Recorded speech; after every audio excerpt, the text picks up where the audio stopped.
Halo teman-teman, pada video kali ini saya Friska Efrianti Manurung dengan NIM 19651063 dari kelas 7C Akuntansi Manajerial akan mempresentasikan dan menjelaskan materi dari topik 5 ialah manajemen persediaan.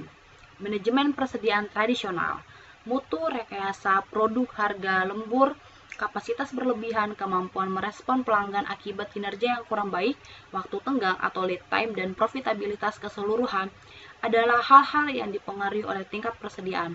Secara umum, perusahaan dengan tingkat persediaan yang lebih tinggi daripada pesaing cenderung berada di posisi kompetitif yang lemah.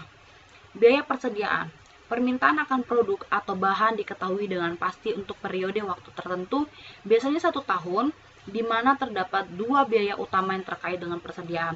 Jika persediaan berupa bahan baku barang yang dibeli dari sumber luar, maka biaya yang terkait dengan persediaan tersebut disebut sebagai biaya pemesanan dan biaya penyimpanan.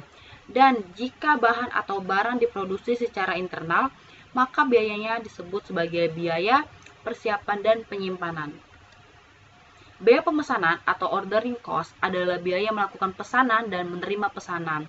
Contohnya mencangkup biaya pemrosesan pesanan, biaya asuransi untuk pengiriman, biaya persiapan, dan biaya penyimpanan. Biaya persiapan atau setup cost adalah biaya penyiapan peralatan dan fasilitas sehingga dapat digunakan untuk memproduksi suatu komponen tertentu. Contohnya ialah upah pekerja bagian produksi yang menganggur, biaya fasilitas produksi yang menganggur, dan biaya uji coba produksi. Biaya penyimpanan atau carrying cost adalah biaya untuk penyimpanan persediaan. Contohnya ialah asuransi, pajak persediaan, keuangan, biaya oportunitas, dana yang terkait dalam persediaan, biaya penanganan, dan ruang penyimpanan. Biaya kehabisan persediaan atau stock out cost adalah biaya yang terjadi karena perusahaan tidak dapat menyediakan produk yang diminta pelanggan. Contohnya ialah penjualan yang hilang, baik saat ini maupun masa datang, biaya ekspedisi, dan biaya akibat produksi yang terputus.